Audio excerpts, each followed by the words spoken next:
All right, welcome back. You just have to, keep looking at these guys because we're surely going to meet again. All right, Ben Alaiya joins us now, our usual Friday tonic. And Ben, let me welcome you and allow you to dive straight into the discussion we're having. Before we came up and said, Cameroon, even though Cecilia is not going to agree whatever you're going to say. But you've seen Cameroon twice now. Your impression? They are a very rugged side. Physically very fit. But at times, they could be brainless. Okay. And so that's a bit harsh, though. Yeah, it's harsh, but that is the truth. I mean, like Cecilia did say, you cannot have 13 chances and convert only one. At least convert 3, then lose 10. I think that, again, the key point is when we play them in the double header, because it's going to be a double header. We don't have home and away games now in Africa. It's getting to be like that. If South Africa can come here and take us down by 2-0, it means that Cameroon can also do it. So if we are going to Yaoundé, we must also go there with the mind that we can beat them there and beat them in Uyo. Since NFF has said Uyo is the permanent home for now for the national team of Nigeria. So my take is, if a fast Moses, a wing back, comes on running at them, like we saw in this game against the Australians, and he's brought down, we may have 2 penalties. The referees, so we must, because they are very physical. And they don't know how to deal with it. They don't know how to deal with it. They will just kick you down, whether it's inside the penalty, inside the 18-yard box or outside of it. So this is what we should be working on. And I think if Igenaro is listening to us, we have a good team that can take them out. But they also have a stronger team physically than us. So we must work on how physical they are to gain the points that we need for the World Cup. All right. I know Cecilia wants to ask you something, but let me quickly say this. Talking about this FIFA, as a matter of fact, maybe we should just see how it stands in the group after 2 matches. We just quickly see that. Then I allow you have your say on whether or not you feel that the Indomitable Lions can get to the semi-finals. They have just, okay, these are the results. Their best chance of 3 points was what they lost yesterday. And they're in the bottom of the group. And guess what? The next game is against the Germans. So do you still give them a chance of... If I want to be a Pan-Africanist, okay, I would say yes, they will get there. But if I want to be realistic, I would say they can't. Because with Chile and Germany, I mean, these are two of the best teams in the world. I don't see them getting into the semi-finals. We suffered it...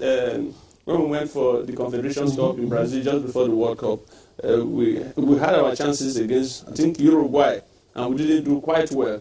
And so we crashed out in the first round after, so when Spain defeated us, and I was then in the team, and so first I was there live, so I was media officer, and so I don't see Cameroon, to be honest. But like I said, if I want to be Pan-Africanist, I would say Cameroon will make it, but I don't see them making it with Chile and Germany, world champions and South American champions, and with the way Alexis Sanchez is playing, I don't see anybody stopping Germany and Chile from making it to the semi-finals. I thought we were going to see the group standings. Even if we agree that the Germans brought a fairly new team to the tournament, they are still doing so good. And that's what I think we should be looking at, instead of also saying to General Rohr that is bringing a new team. We should build, but we should not build during qualifiers.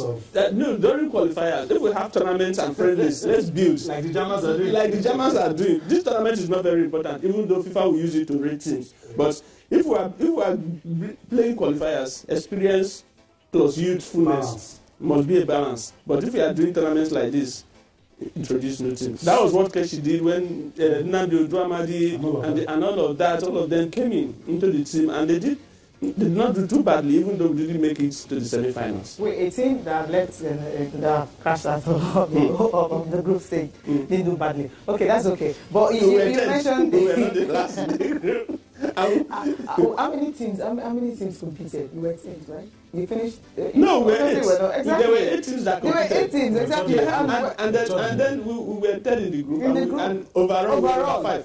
Exactly. So you didn't do badly. We didn't do too badly. Today, I have 1, 2, 3, 4. Who holds the record of being the highest goal scorer in the Confederation Cup is Nnamdi Oduamadi. They scored 3 goals. Thanks to Tahiti. Thanks to Tahiti. Yes, you might say Tahiti. There's New Zealand. So if we had New Zealand, we take that. Is better than Tahiti. But let me take you back to what you said about we getting the penalty. Well, does that mean we are so bad that we have to wait for penalties to be able to beat Cameroon. Is that how bad we are right now in Super Eagles?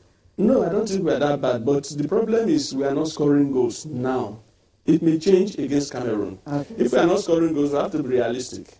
And I think Yararo knows that we have good strikers, but we are just not scoring goals. Maybe we should call back the likes of Odino Igalo and co, who, of course, they are not playing in the very strong leagues. So we also have problems. If we were still in the very competitive English Premier League, we will say, okay, we can depend on them. But we have issues now. We must be, especially in the strike force. You know what? Let me drag you back into this discussion that fails to leave all of us.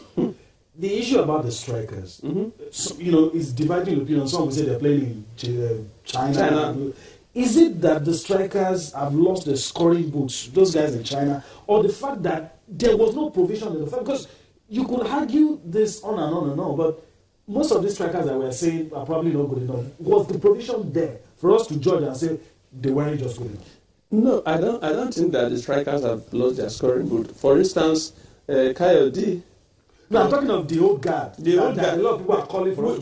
We have to take a risk now because we cannot afford to lose against Cameroon, either in Yaoundé or in New York. But we have Kayode Olariwaju. It's not a striker. It's a striker. No, yeah, people are talking about the old guard. That's what I'm saying you already have. He's got a team. Henry Onyekuru, right? Yeah. What position does he play? He scored more than 24 goals, right? Yeah, but Kayode is the highest in Australian League. So these are the players he had, at his disposal. He can't use these players. Get a good task. Maybe change the back four if he can. I'm not the coach, but I'm just thinking, he can't use these players to play Cameroon? He can. Okay. What I think also... Because that penalty you mentioned simply means... You just mentioned the back four. I'm not the coach.